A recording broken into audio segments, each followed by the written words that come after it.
Welcome back to Season 4 of the Sober Motivation Podcast. Join me, Brad, each week as my guests and I share incredible and powerful sobriety stories. We're here to show sobriety is possible, one story at a time. Let's go.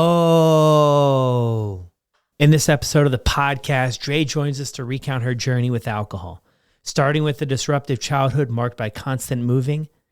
Hear what led to her first drink at 13. Setting off years of binge drinking, attempts at moderation, and eventually hitting rock bottom. Dre shares powerful insights on battling addiction, the impact of losing her mother and later her daughter, and her path to sobriety through self-discovery and community support. Tune in to hear how today, November 10th, 2025, she celebrates 4 years of sobriety. And this is Dre's story on the Sober Motivation Podcast. Great to have you back for another episode.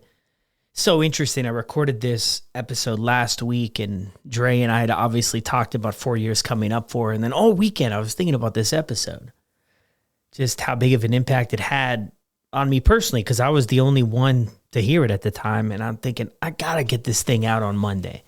I have to get this thing out on Monday. And then seeing on social media today, Dre's 4 years, and it all just kind of lined up. And here we're going to get the episode out to hopefully further celebrate that and just push her story and everything that's really helped her out on her journey. It's an incredible story. I appreciate her so much for jumping on here and sharing it with all of us. One of the big things you'll hear is how community of some sort makes all the difference. So really plug into that, pay attention to it. I talk with so many people, and there's no right or wrong way to do it, but so many people that I think are spinning tires, just trying to figure it out. I don't know what it is. Maybe we feel like nobody's going to relate to us or understand us, or maybe we believe that our drinking and everything is so much different than everybody else's. It could be so many different things, but look, it's not as scary as we think it is going to be. I always try to ask people that especially join the Sober Motivation community, like, coming into here, you had all of this stuff. Like, did any of it come true, or was it, or is it as scary as you thought it would be? And no, it's not at all. It is not at all. Just regular, everyday folks that are doing a really good job and came to the conclusion that a life without alcohol is much better for them. So if you want to check us out in the community, we'd love to have you. Now let's jump into the episode. Welcome back to another episode of the Sober Motivation Podcast. Today we've got Dre with us. How are you? I am fantastic. Thank you. Awesome. Well, thank you for reaching out and being interested in sharing your story here on the podcast with all of us. Of course. So what was it like for you growing up? Oh, that's a heavy question.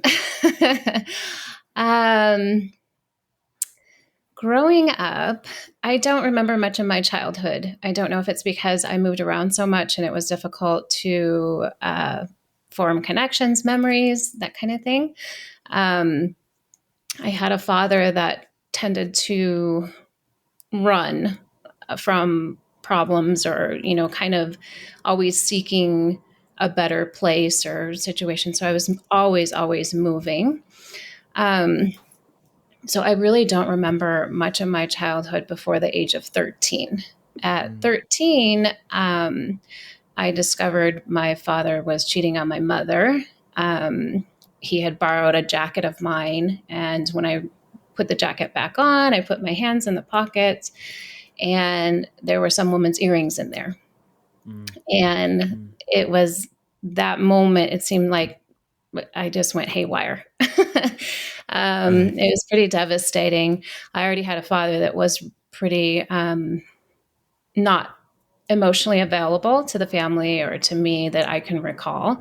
And then to have something like that on my shoulders was just kind of devastating. And from that point, actually at 13 is when I had my first drink. At 13, you had your first drink too. Where did you grow up, or where did you start out? I started out in Southern California, Orange County. From there, moved to outside of Seattle, and then to Oregon, and then back to California, and then all up and down the coast.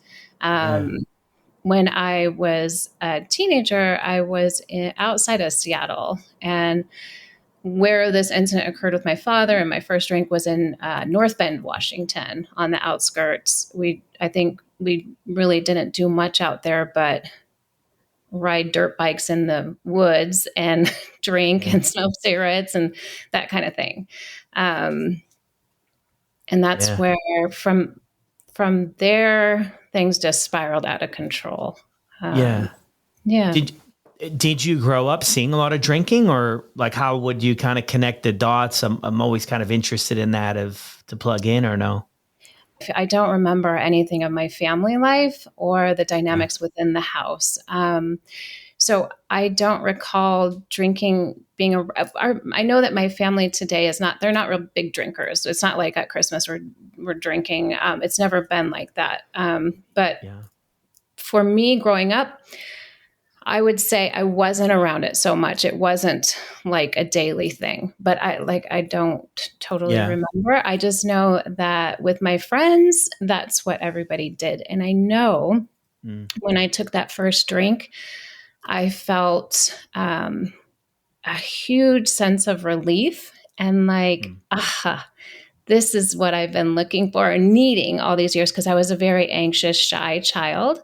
Mm. And the alcohol just took that all away. It just like kind of melted it, and I became almost who I was meant to be, you know, Yeah.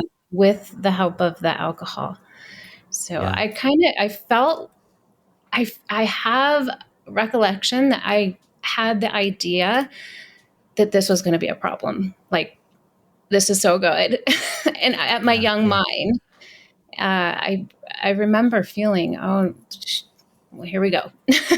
And it Yeah. was a long time of that.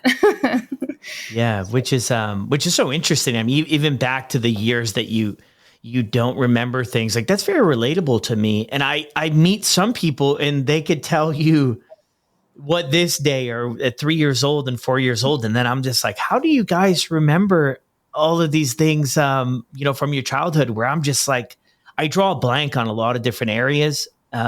As far as growing up, and I moved around a little bit too, and I remember vaguely starting over at different schools and always being kind of the new person. Like I remember that was extremely difficult because I was also very shy and very anxious. And so making new connections and friends and was so difficult for me.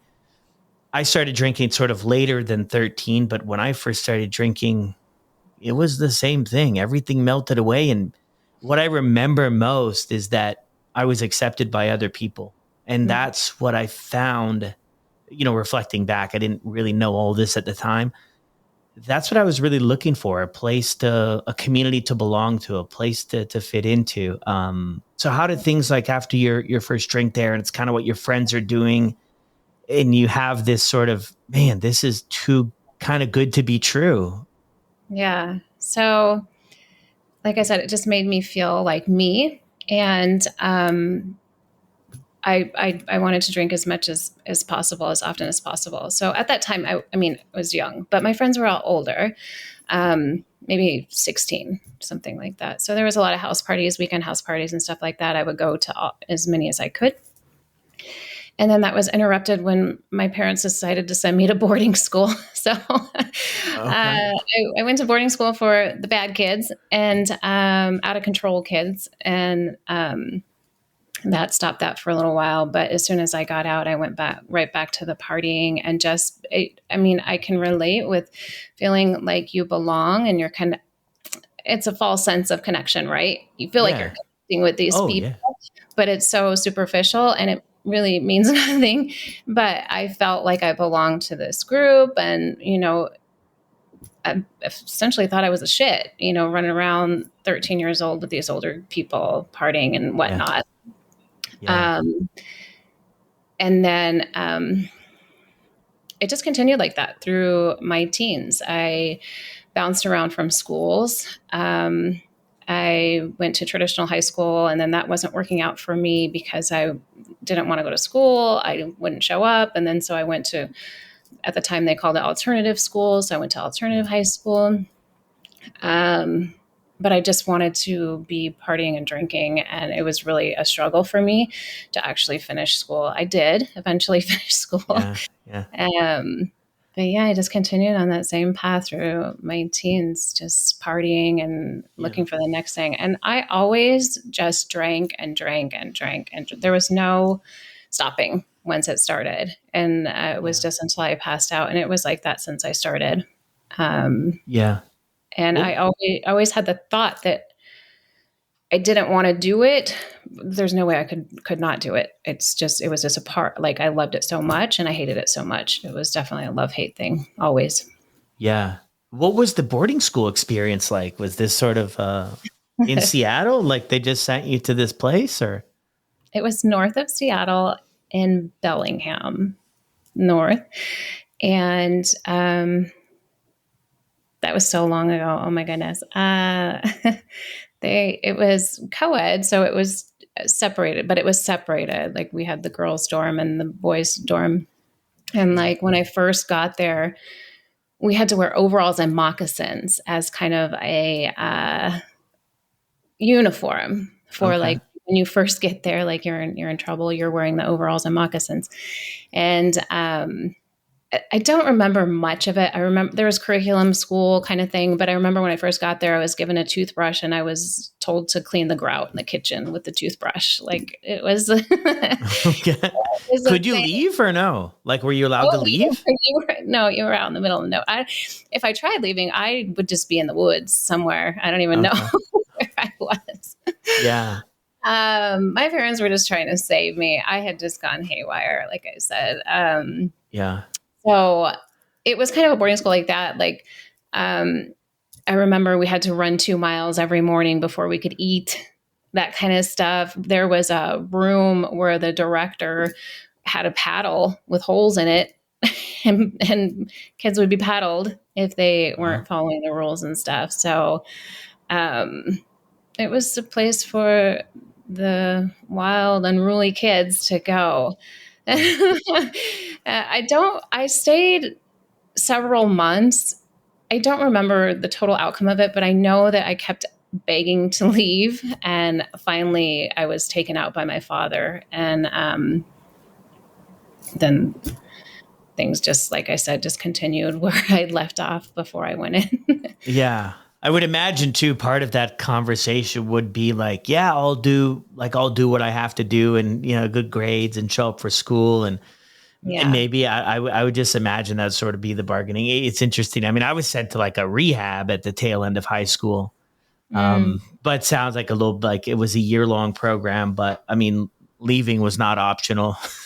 But some of the same sort of ideas too of behavioral problems. It seemed like kind of a thing then. And there's like a Netflix documentary about, at least it's not the exact program I went to, but it had its similarities to it, I about think sort I of saw that. these.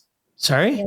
I said, I think I saw that. You saw that. Yeah. So it was similar to that in a lot of ways, not maybe the extent of some of those people's experiences, but yeah, it was a lot like that. So it was interesting. So yeah, I mean, there's that. So you kind of get out of this and go back to high school. I mean, it's so relatable for me. I had so many problems in high school, suspensions and everything else, and didn't want to go, and hanging out in the smoke pit, the smokers area, or, just going to school and then leaving. It was really difficult. I mean, when I kind of go back and reflect on that time of my life, there's a lot of confusion about what was actually what was I actually going through? How was I actually feeling? I mean, I was dealing with all kind of things internally. And conclusion I kind of came to or come to today is like, I just didn't know really how to communicate. I didn't really know how to share what I was struggling with and how to talk about it and really even connecting the dots. I mean, what are your thoughts like when you reflect back on it? I agree. I think it was such a difficult time. I mean, I didn't even realize what was going on, like, and I'm sure my parents didn't know, especially my mom. My mom was very involved, but I don't think mental health was I mean, they didn't know what was going on. They didn't realize I was dealing with anxiety or everything that I was dealing with at the time.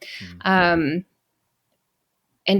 probably didn't know how to deal with me or even understand that maybe coming at it from a compassion, understanding, empathetic way rather than we got to get this girl under control. Let me send her to boarding school. I mean, they just didn't understand. And the hormones, everything that's going on during that time, there's so many things happening. I was highly, highly anxious. And like I couldn't even finish high school because of presentations. I would be like, nope, not doing it. I had dropped out of one high school because they wanted me to stand in front of a classroom and present a paper. And I'm like, not happening. I'm not doing it. And so I went to a different high school. Same thing happened there. It was important to me to graduate with my high school diploma. So I found a way around it. And I went to the community college and finished a high school program through them where they didn't have me present. Like I was just so unbelievably anxious. I couldn't even function. And so when I was drinking, I didn't have those problems. Oh my gosh, it was so freeing and it was so beautiful for me at the time. But no one really understood that that's what I was doing. I didn't even understand what I was doing. I mean, looking back at it now, I can see what I was doing or what was going on or what was happening. I mean, the trauma response from my dad and finding all out that and having that and then being highly sensitive and anxious and all of these things that I was struggling with. Everyone just saw the behaviors, the acting out, the skipping school, the smoking, the drinking, all of these things, not understanding what was happening. I didn't understand either. So I don't blame anybody. Which is so interesting too, right? Because you go to kind of those space. Like I always kind of share high school as maybe the toughest 4 years of my life. And you go and then you wonder, right? Everybody's addressing the behaviors. Why are you skipping class? Why are you drinking? Why are you partying? And not maybe asking the deeper question, but then I kind of go back to that place. Okay, even if they did, I didn't really know what was going on. So like, definitely not blaming anybody, but it's interesting how things play out. How did things look like for you after high school? So I had started college. I had always wanted to be a psychologist. So even with all of that stuff going on, I had a vision of me helping people. Probably, I don't know how I was going to help people. I couldn't even help myself, but I always wanted to help people. And so I started college at 18 and planning on getting a PhD in psychology. And then at 19, I became pregnant with my oldest daughter, who will be 30, like next month. Oh my gosh. Wow.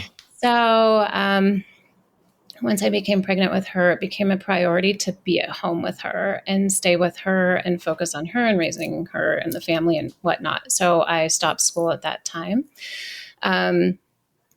During pregnancy, I didn't smoke. I was smoking cigarettes at the time. I didn't smoke or drink during pregnancy at all. But as soon as the pregnancy was over, I went right back to drinking. I wouldn't breastfeed because I wanted to drink. I needed, it was just my normal way of being. That's just how I showed up. So following her, I kind of went back and forth to school because I kept having that desire to finish school and get my degree and whatnot. And then I had 3 more children. So by the time I was 25, I had 4 kids. And so they're all pretty close in age. But each of the pregnancies, I wouldn't be drinking, wouldn't be smoking, but would go right back to it as soon as I had the children. My last one was a little bit more difficult to stop. Drinking and smoking. It took me a tiny bit longer to quit smoking and drinking. That's just the progression, but I did. And, I was raising the kids. I was so involved. I wanted them home with me. So I did whatever I could to not have them in daycare and be at home with them and work at night if I needed to. I was married to my ex-husband at that time. We both drank a lot and we would drink before going out to places, drink on the weekends. Like it was just what we did all the time. When I was 25 and my youngest was 6 months old, my mom died of breast cancer. Mm-hmm. And she was the closest person in the world to me. Like, we talked a million times a day.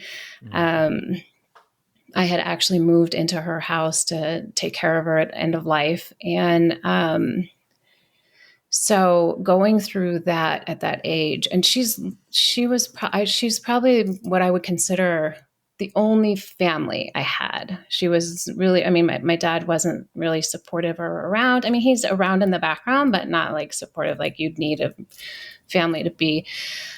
So losing her kind of changed my drinking for the first time. I became aware of it. Like, I was so devastated by her loss. I went out as soon as she took her last breath. I went out of the house up to the bar and just started drinking. And I realized the first time I can drink to like numb pain. I never had thought of it that before. Like, I was just drinking and it was just part of my routine. And I never drink at things. I mean, I would drink, you drink when you're excited or celebrating or sad or whatever, but I never had that thought until then. I was like, oh, I can like numb things. I don't have to feel this. I can just go out and drink. So my drinking changed at that point to more of like I can use it for situations. Yeah. So like a coping, a way to cope with things. Which I wasn't aware that I was doing before. It's just like an awareness that, oh, hey, I can use this if I'm upset. So that started years of that.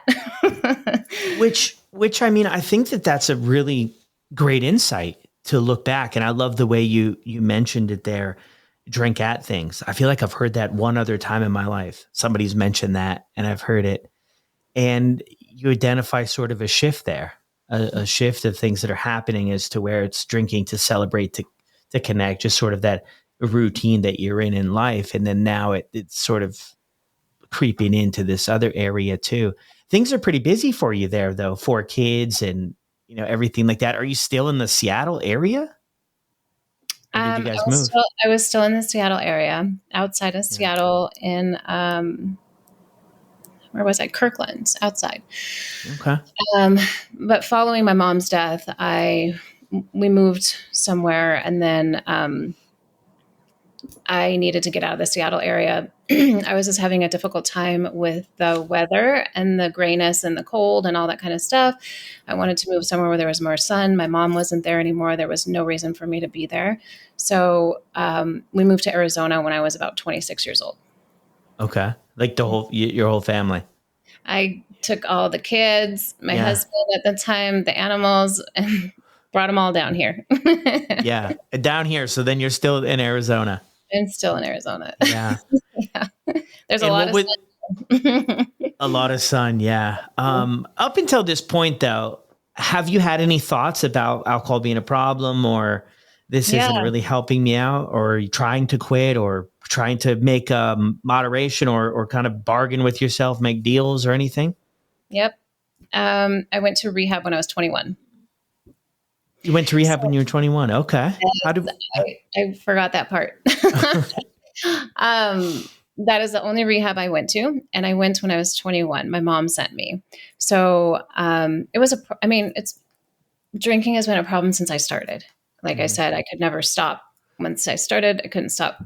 Yeah. At 21, I was working like in a bar area. I worked in bars in my 20s and 30s at night, or, when I wasn't going to school or whatever, I'd work in different bars.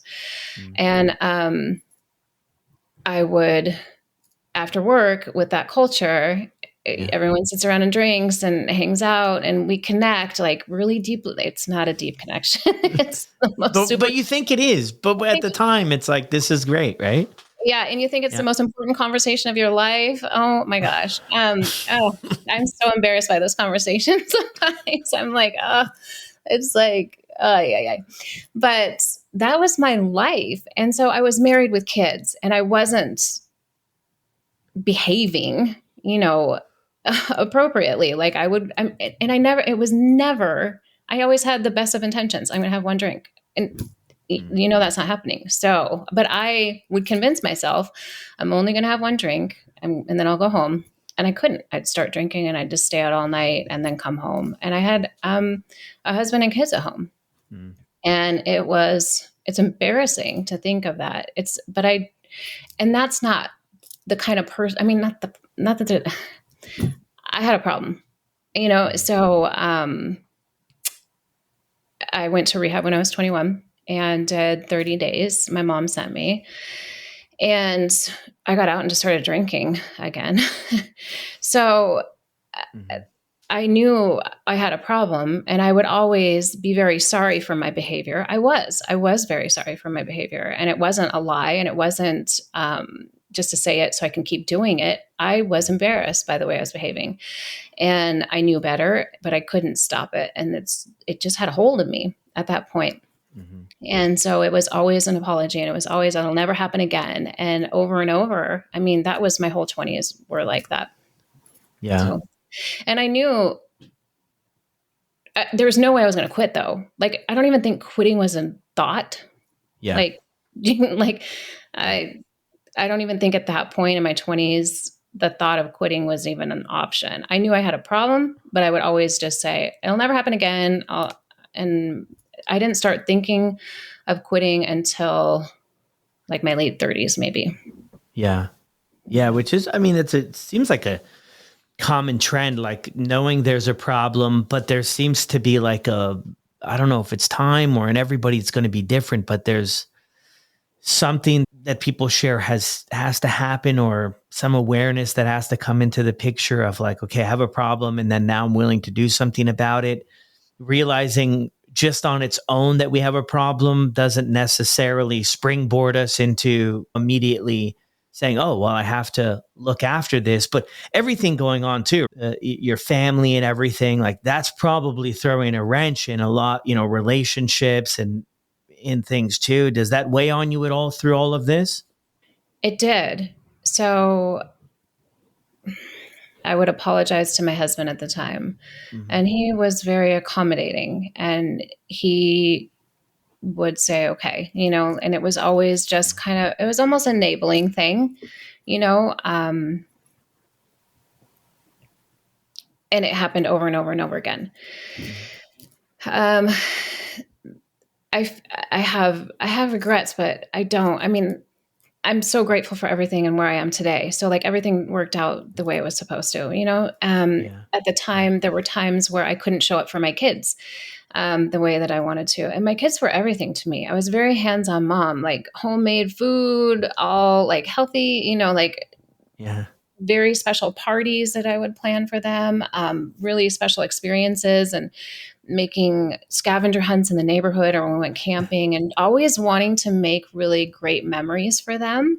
Yeah. But I was drinking half the time, so I don't really remember a lot of it, because I would be drinking like before a party because I was anxious about guests coming, and then I'd be in the bathroom slamming something, and then coming, it was always just clouded with that. There was a time where I had prepared my second daughter's birthday. So we were doing it at some place, and I couldn't go. I was so hungover, I couldn't even go. And there were things like that happened, but the thought of living without alcohol hadn't even I couldn't even think about it, because it was literally everything to me. So, yeah. I couldn't stop it, whatever I was doing, or, I'd have the best intentions and not plan on drinking before a birthday party or something like that, like the day before, but I couldn't stick to anything I said. I couldn't stick to any promises I made. Yeah. Mm-hmm. Yeah. Once things get going, it just, for me anyway, when I started to drink, that's all I could think about was the next drink. But yeah, I always set these lines in the sand, right? I'll never do that, or that won't. If that happens, of course, I'm going to dial it back, or I'm going to quit. And then when I look back at the time, I feel like it happened so quick. I didn't really necessarily realize I was crossing all these lines. But then once I crossed one in my life, I just found it so much easier to do the next thing that I said, oh yeah, I'll never end up there. And then I end up there. And it just kind of was a progression that I honestly never expected. I mean, I share a lot on the show that I had reflective times to where I just was thinking to myself, how did I end up here just from one innocent party at the tail end of high school, college, where we all drank out of a cooler, fruit juice and Everclear? How did I end up here to where I can't envision a life without alcohol? Like what in the, and I would reflect on that, come up with not really much, but it sort of haunted me, maybe my dreams. And if I did have like some deep thoughts with myself, which was rare in the whole phase of things, like, man, how did I end up here? Why does this mean so much? How does a life without it seem like one impossible or just really not even worth living? Yeah. Yeah, I can relate.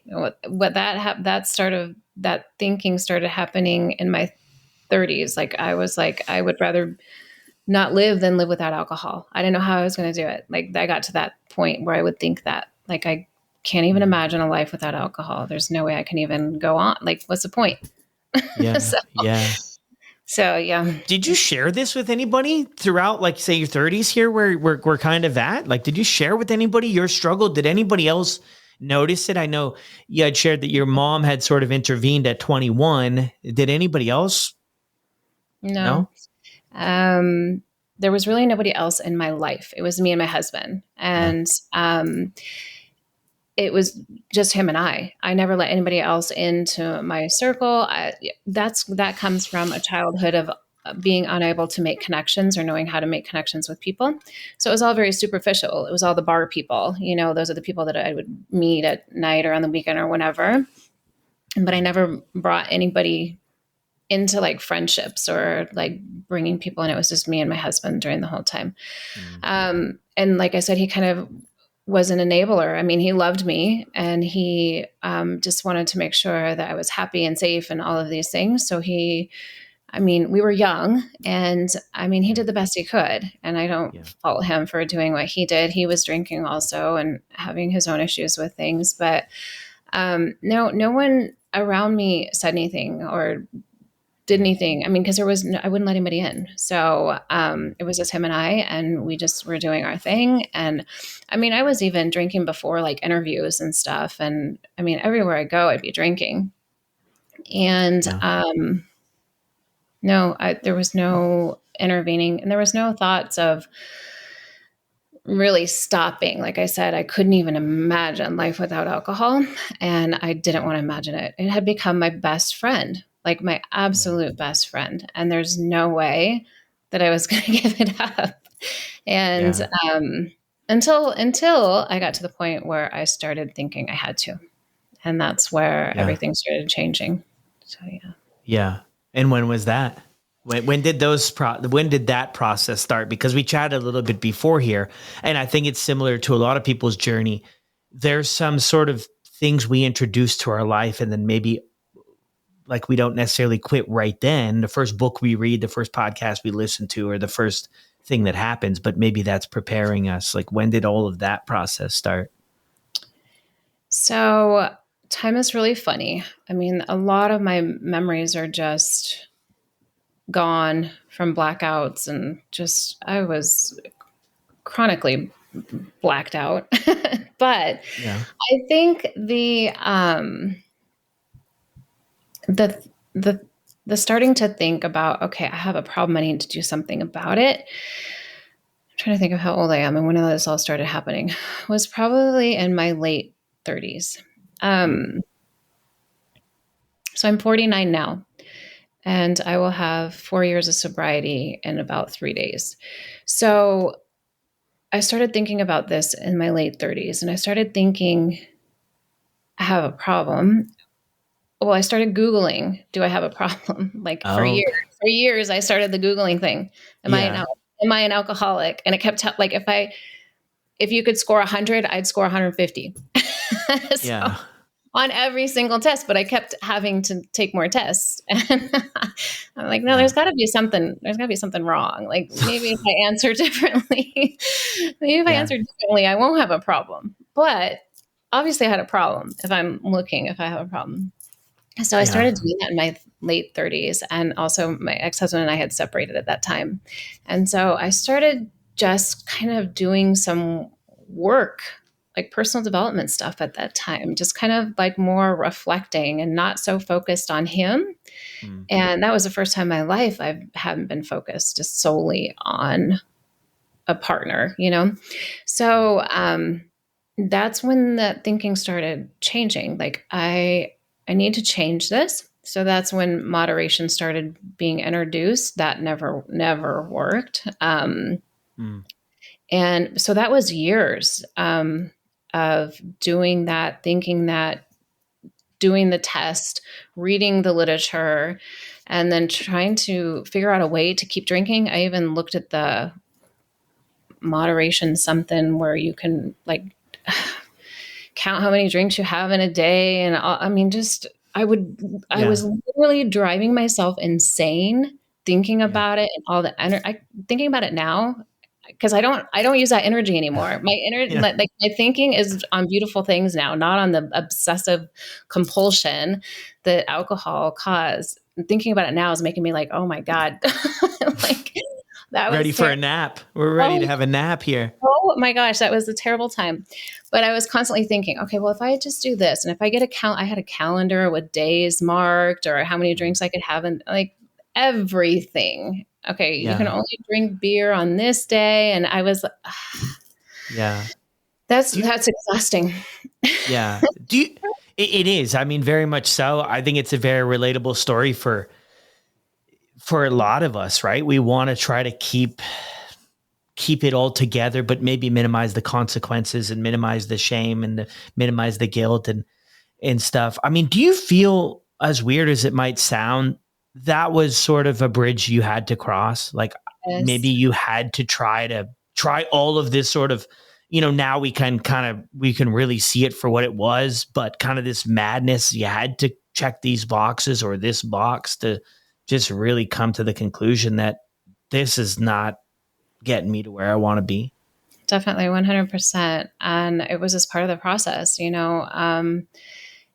it I had to go through it, the madness, to get Mm. to where I am now, because then I just started seeing more clearly how insane it was. Mm.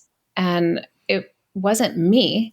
It was alcohol. I was sick. I mean, I was drinking and driving. I was losing my I couldn't I never knew where my car was. I was so embarrassed to wake up and like try to go find my car.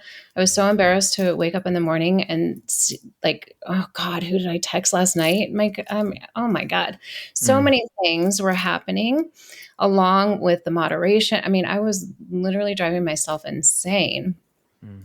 and I had to go through all of that to get to where I am, because I didn't realize, you know, what impact it was having on my life. Really, I didn't. Mm.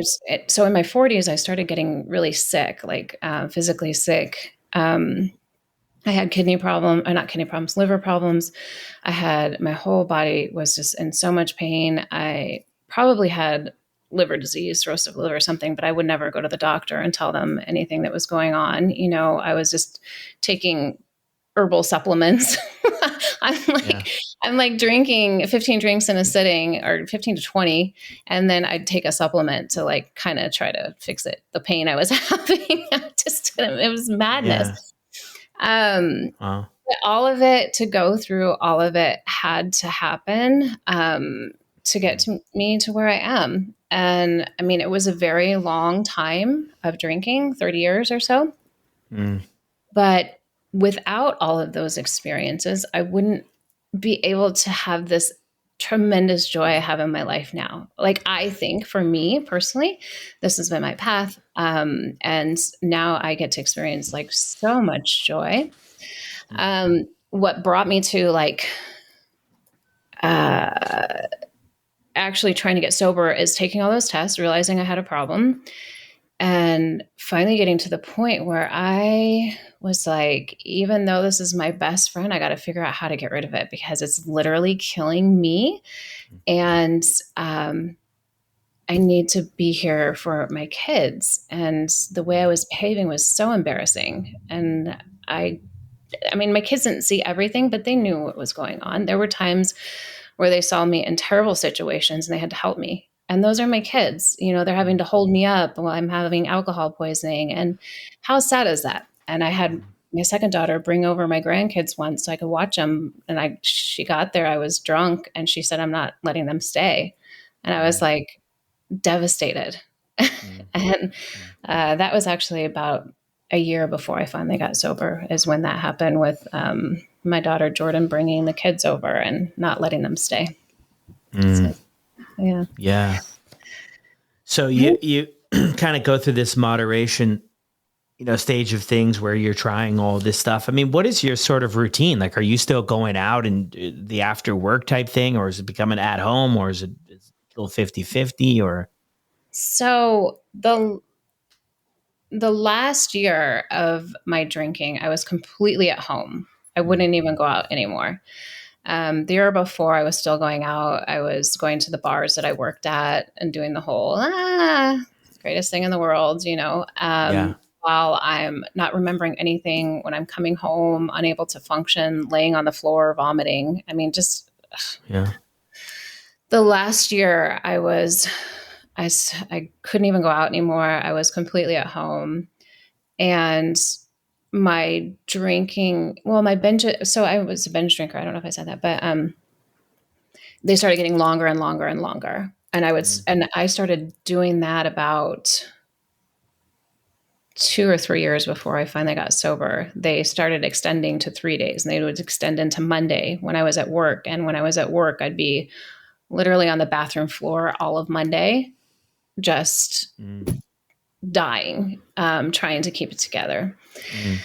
And then the last year, completely isolated in my apartment. It was the first time in my life I had gone through a divorce. And it was the first time in my life I had lived alone. It was a challenge I did. So I was doing all these little things to challenge myself, and reading books and learning things. And like, I'm going to go get an apartment and live by myself, which was the scariest thing in the world. But that year was terrible, because I was completely by myself, isolating, drinking in my apartment all the time. I'd plan my binges, so I'd get everything done in the morning I needed to get done. And then I could just drink for the rest of the weekends. I mean, all of the days. And I'd have I'd literally set Gatorade and ibuprofen on my nightstand so I could grab it in the morning to start my morning out. Right. That last year was really rough. And I was actually trying to finish my bachelor's degree at the time. So all of these things, I was building momentum. I was doing the self-help things. But I was still drinking so heavily. But I was starting to get to the point where I was finally able to quit. And the tipping point. It's a tipping point. Yeah. When was that? And what's the story there?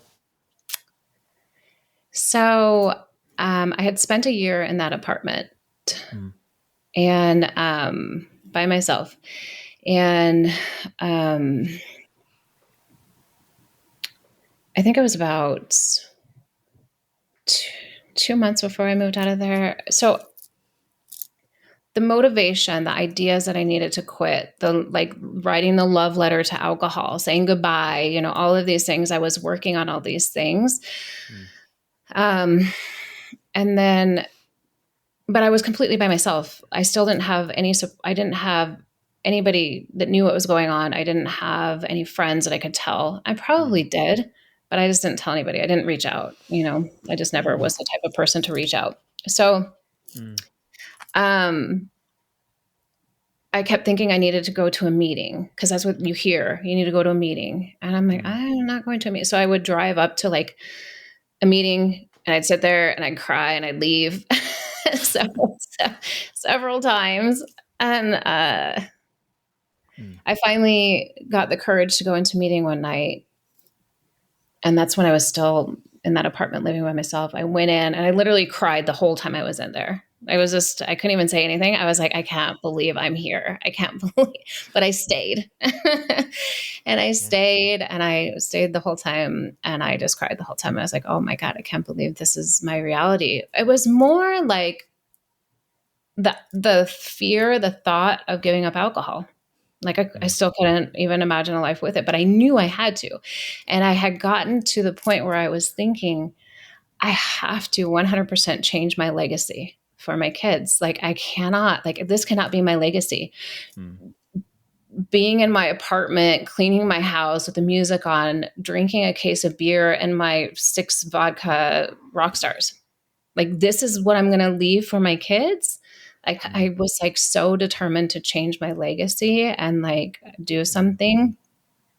I kept thinking I need to go to a meeting. I need to do something. So I started going to meetings occasionally, and I'd quit. I'd say, okay, I'm going to quit. I'd quit for a couple of days and then go back to drinking. And it just started building on that. I kept quitting, and then it got longer and longer. And then it got to the point where I had quit for 89 days, relapsed. And I was like, oh. And then a few weeks later, I was like, I gotta quit again. And then I made it to 90 days, and I haven't stopped since. And that quit date was November 10th, 2021. So this November 10th will be 4 years. Yeah. Wow. Great job. Very incredible job, especially, I mean, since we know, snapshot of how things were for you, how ingrained alcohol was in your life and in everything that you did and the way that you were going about it.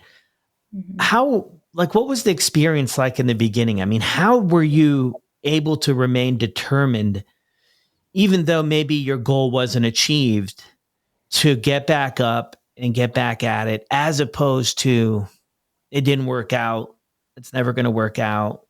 You know what I mean? What kept you kind of coming back? I don't know. I don't know the answer to that. I just felt it must have been just something in my soul. I mean, I think it was all of the things I was listening to, reading, hearing, being exposing myself to. I mean, I was listening to sober podcasts as I was drinking my case of beer in the kitchen, doing my cooking. And so like, I think just the more information I was putting in my brain was kind of leading me that way. I was just being exposed to more of that and hearing people's stories and hearing, that it's not the end of the world and that life gets better. And I think that exposure is what kept me going. I can't see what else it was. Also, I was just so sick of myself. I was so sick, not just physically, but mentally. Like we were talking about the consumption and the thinking and the incessant just, oh my gosh, I just wanted to be rid of that so much.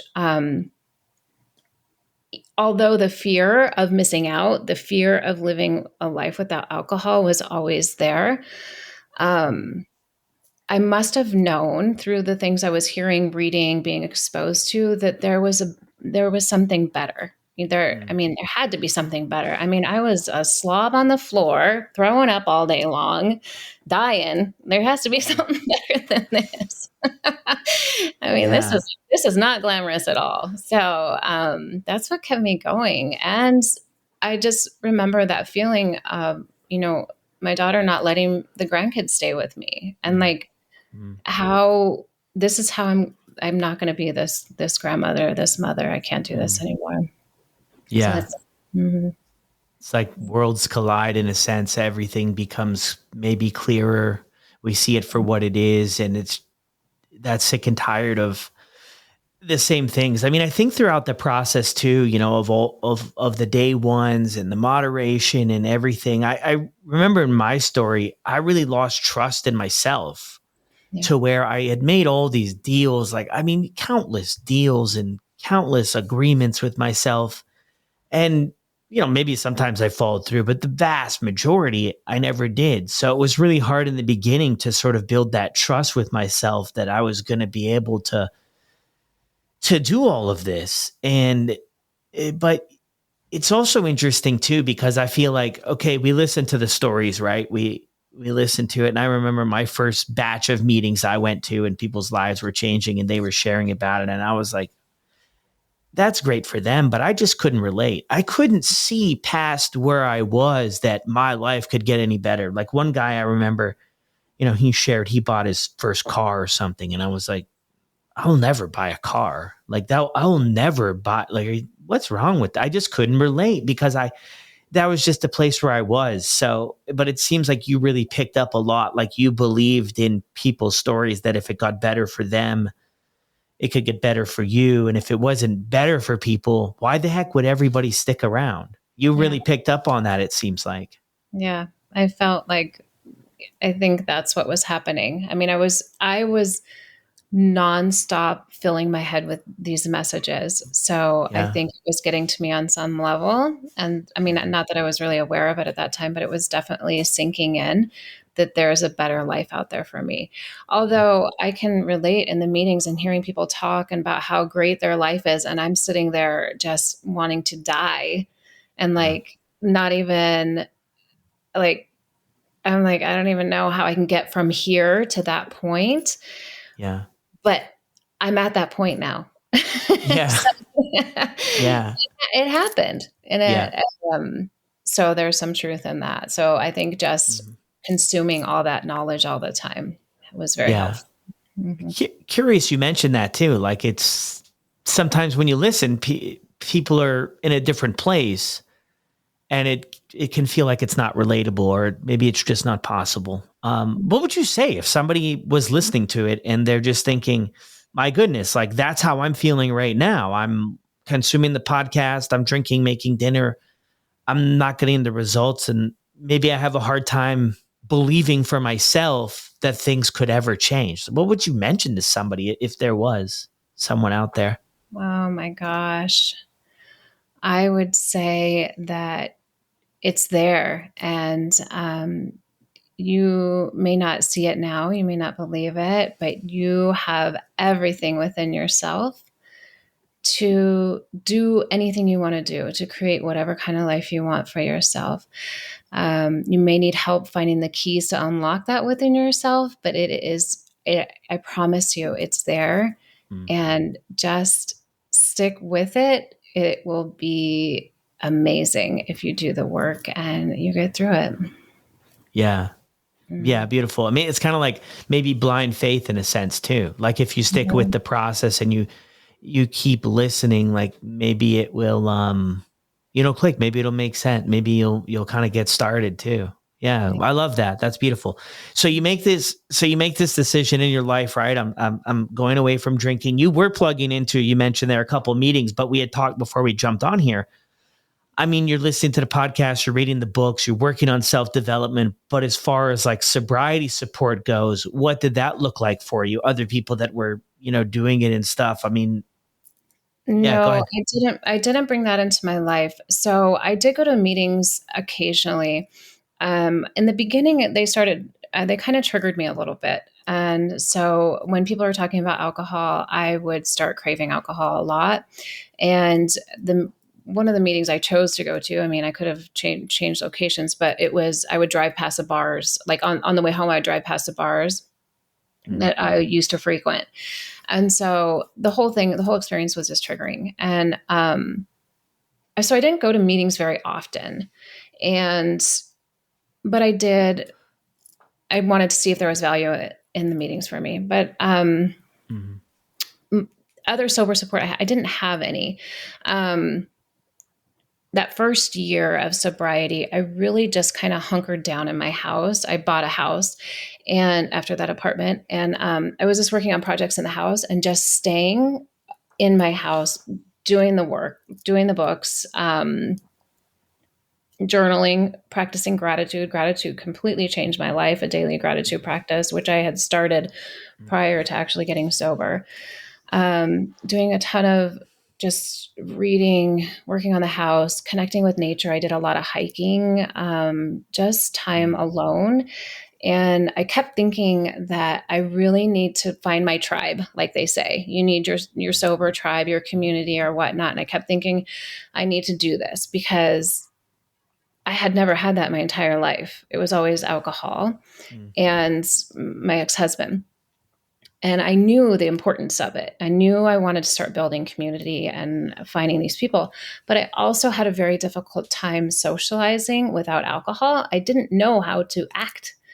I didn't know how to have a conversation with somebody without alcohol, because I'd used alcohol in every single social situation that I could remember. So like the fear of stepping out of my comfort zone and trying to make friends was very overwhelming to me. So I was just very easy on myself that first year and just said, you're going to just take care of yourself. You're going to work on these things, just stay sober, whatever you need to do. And that's what I did that first year. At the end of the first year, I had decided I was going to start working on those connections. Like everything I did was very intentional. And so I was like, I'm going to start working on these connections with people, putting myself out there.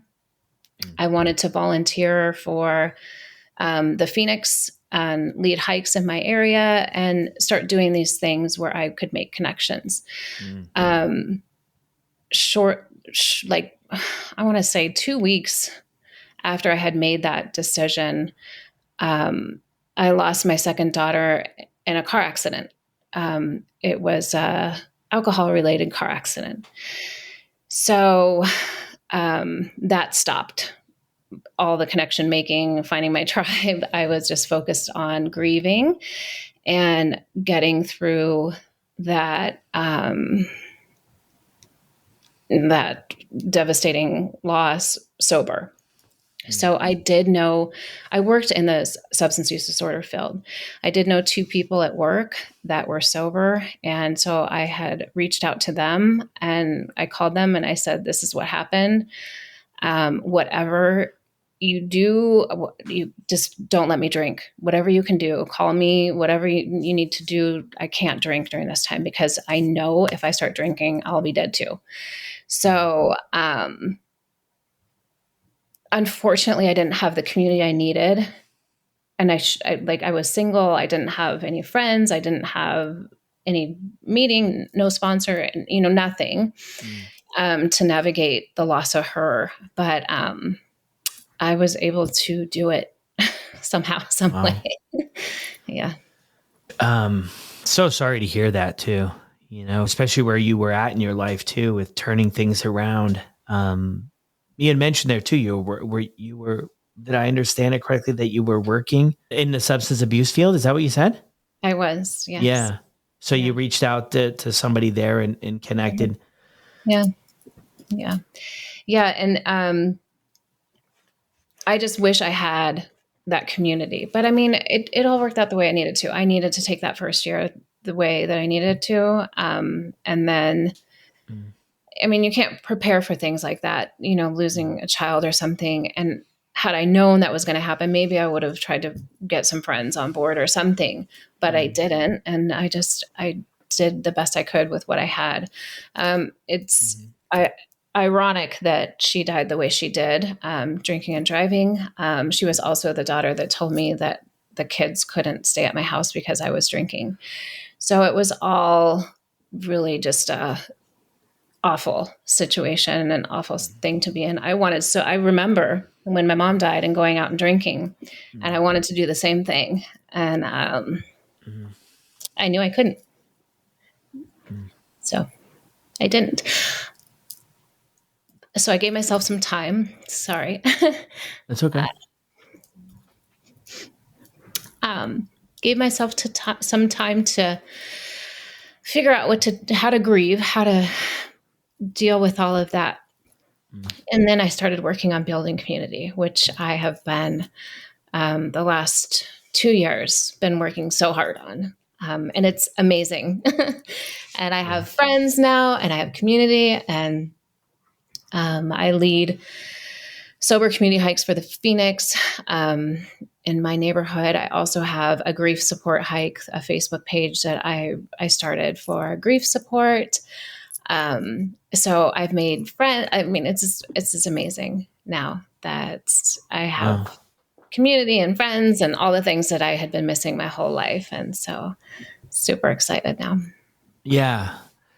It's kind of interesting too. I mean, looking back at your story, like I've heard kind of maybe this common theme of things happened the way they were supposed to, maybe not the way when you look back, like maybe I could have shifted there or I could have done that different, but you kind of always come back to that things went the way they did, for your first year to go, like, if you would have had the community to plug in, but here you are in this completely different place of gratitude.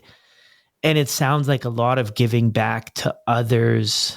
And probably if I had to guess, like I could be wrong, but if I had to guess, if somebody was just starting out this journey and they were doing it all on their own and just like, I just want to do it all on my own, you might say, hey, I did that and it was tough. And now that I'm plugged in with community, I'm finding a lot of meaning in that as well. And maybe say, hey, maybe try something out.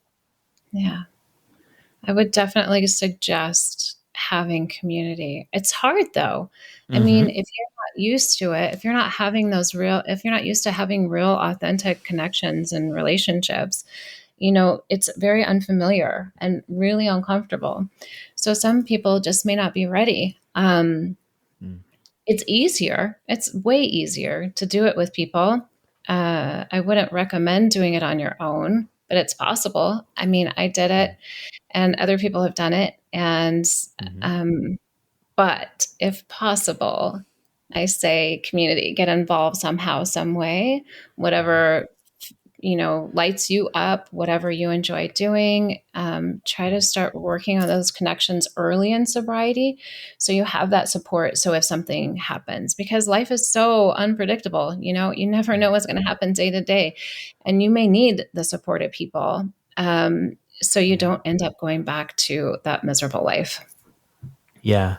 And even when the car accident and everything, you shared there. And I think that's just such a powerful sort of reflection maybe to the thing of where you wanted to maybe part of you go back to what you had known or what had once kind of quote unquote worked for you. And you made it that fork in the road in your life. You made the decision to continue on the journey that you were on. I hear it a lot on the podcast, and I think that there's a lot of people that say, and a lot of people I've talked to over the years, like, I'll be able to stay sober unless X happens. I would never be able to continue there. And I think what you went through with your daughter is one of the things that would make the checklist for a lot of people. And, I said that. I actually said that. Went through that list where you say, I'll stay sober unless I lose one of my kids, is what I said. I said, I can stay sober unless I lose one of my kids. And I remember saying that, and it happened. And so I had to make that choice. Like, I think now, going through all of this, you have to be okay with being sober no matter what. You can lose anything, everything. You can lose your house, your job, your kids, your dog, whatever. Having the mindset that everything around you can go away, but the sobriety and your recovery has to stay. I mean, it just has to for your own soul. So I remember saying that, and I've said that a few times to people since then. I said, the only thing that would drive me back to drinking is losing one of my kids. And I wouldn't let it, even though I wanted to. I had thoughts. Yeah. But I just knew that was not, I knew I couldn't show up for my other kids. I mean, she had a brother and two sisters and her kids. We had to take care of her kids. And so I would be worthless if I had started drinking again. Yeah. And she would come back and kill me if I had. Yeah. I mean, she was so proud of me.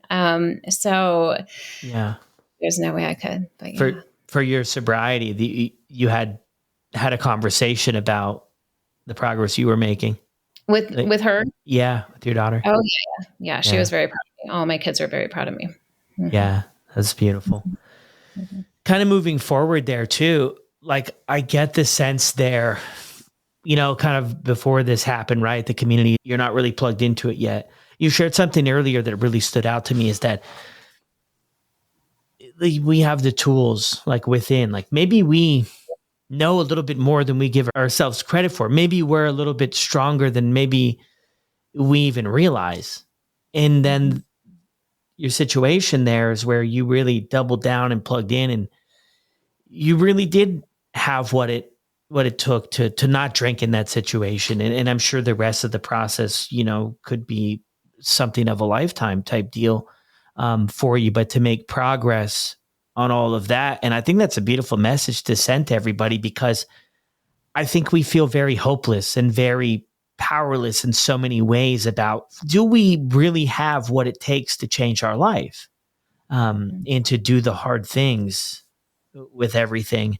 I just picked that up. I don't know if that's relevant to where we are in the story, but I did pick that up, that's something really important to you and a message to get across.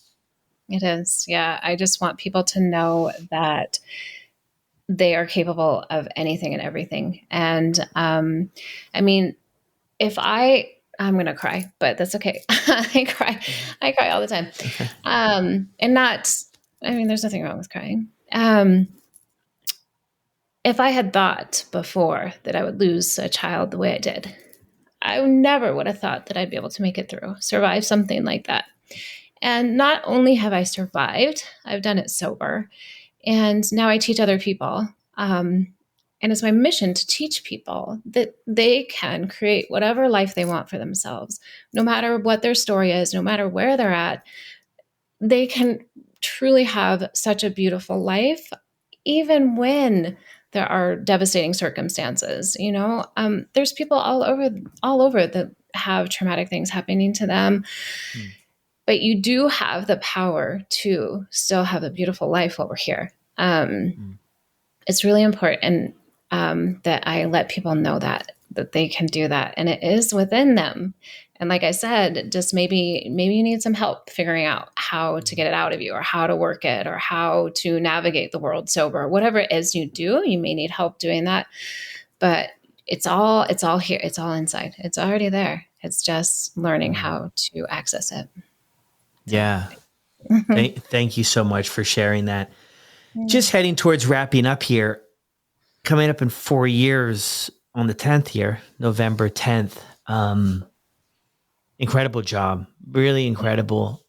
What are the big takeaways you have over the uh, past years of doing this? gosh. Thank you on the 4 years. I am so excited. I cannot believe, like, I keep thinking about it. I'm like, 4 years, like, considering where I came from, I mean, like I said, I was literally on the bathroom floor vomiting the last year of my life. I mean, before, before getting sober. So to Yeah. think that I made it 4 years with nothing, absolutely nothing, and learning how to navigate this world sober, have communication, leading groups, having connections, surviving my daughter's death, all of these things it's just amazing. I absolutely love my life. I Mm. love my life. I hated my life before.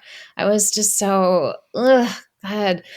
Um, you can love your life. I mean, people can love your life. You can completely turn your life around.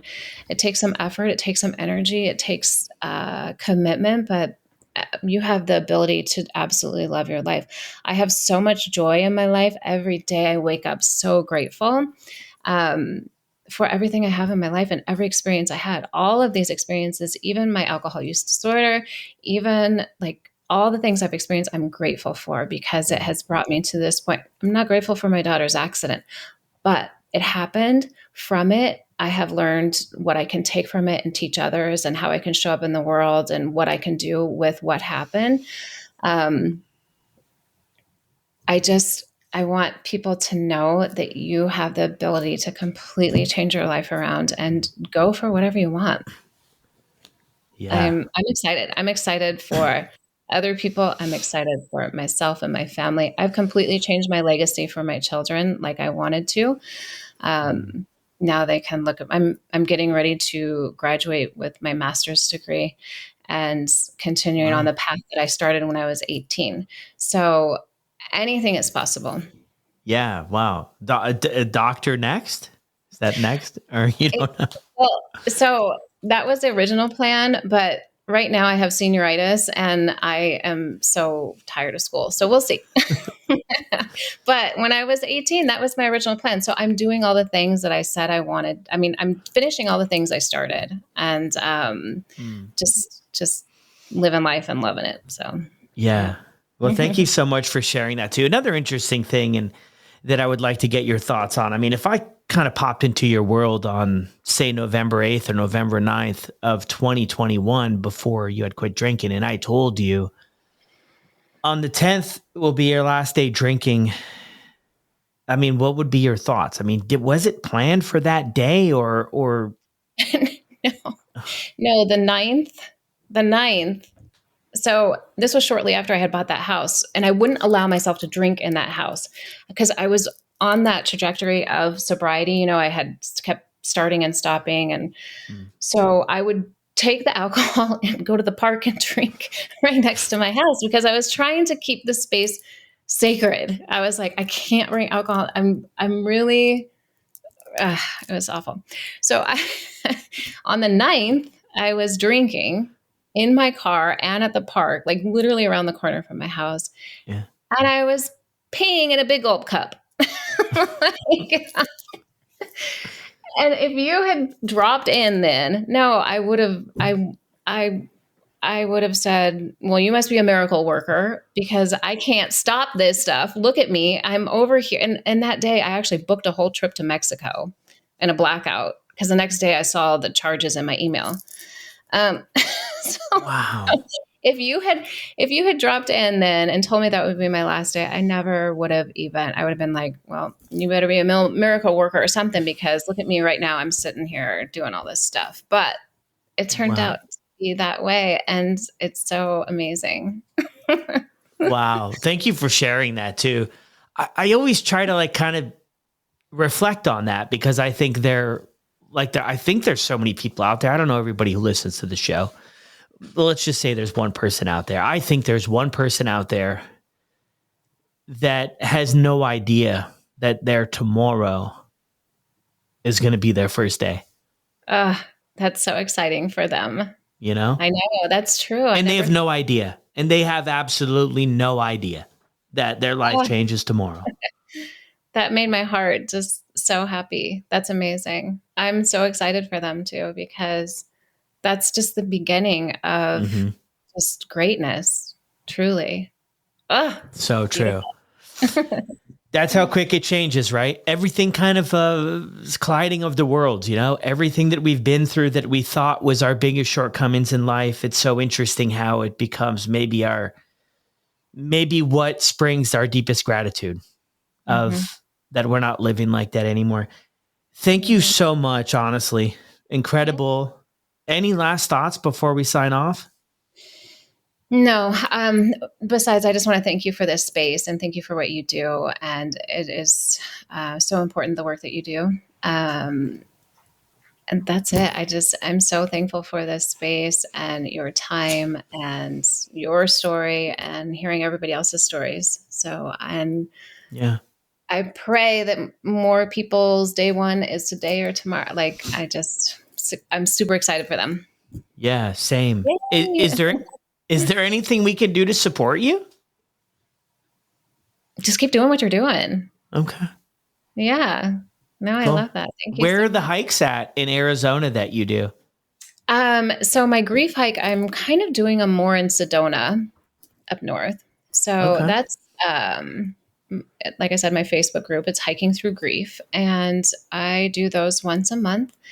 And then the sober community hikes are here. I have a mountain right behind my house. And I just go out the door and go to the mountain and meet. Last week I had 11 of us on the hike through the Phoenix. So that's if cool. anyone is interested, we are here. And I'd love to have people join if they're interested in the sober community. It's a great way to just get together, start the morning, and I love it. Yeah, that is so awesome. I'm so glad that you found that and plugged in. And I mean, you have a purpose and you're plugging into it and you're helping others. And I think that's such a beautiful thing how it goes around. And when we get that opportunity, I always think in my story, like I didn't really necessarily wake up one day and was like, I want to help people or whatever. I don't even know that it always plays out that way. But I think I woke up and I was like, I just don't want everything I went through for nothing. Like I could have just kind of carried on and, whatever, forgotten about it and moved on with life. And, but I feel like now it's sort of a purpose to, maybe it wasn't all for nothing, maybe every time I got in trouble or things went sideways, maybe it could just help somebody else feel a little bit less alone. We've all taken wrong turns and stuff like that, but we find our way home. So it's cool. I love that. Yeah. I think when you have lived experience like we do, and people are just beginning, having us to look up to or see or being inspired by or whatever it is so important that we use that. I mean, not everybody has to. That's not their path. That's fine if that's not how they want to be. But sometimes being able to offer that to other people is super powerful. And I love that. Well, there it is. Another incredible episode here on the podcast. Thank you, Dre, so much for sharing with us. I'll drop her contact information down in the show notes, but so many great things I think to take away from that episode. I sure as heck did. Even though I feel like I've been through a lot and a lot of twists and turns. Well, people say that. I personally, for whatever reason, I don't always feel that. But I feel like hearing other people's stories, sometimes I'm thinking, man, I am so proud of people just to get back up, just to keep going, just to find a way. And if they can't find a way, make a way. And I think this is a beautiful story of somebody who kind of got out of their own way and decided no matter what, they're not drinking and they would be able to work through whatever life threw at them. Because that's the part about not drinking, is that life doesn't just all of a sudden turn beautiful in every single way. Like life still happens, but it's figuring out how can we move through and how can we work through things without drinking like we're so used to doing. And these are all beautiful examples, a ton of stuff that Dre shared there. So thank you guys as always for listening, and I'll see you on the next one.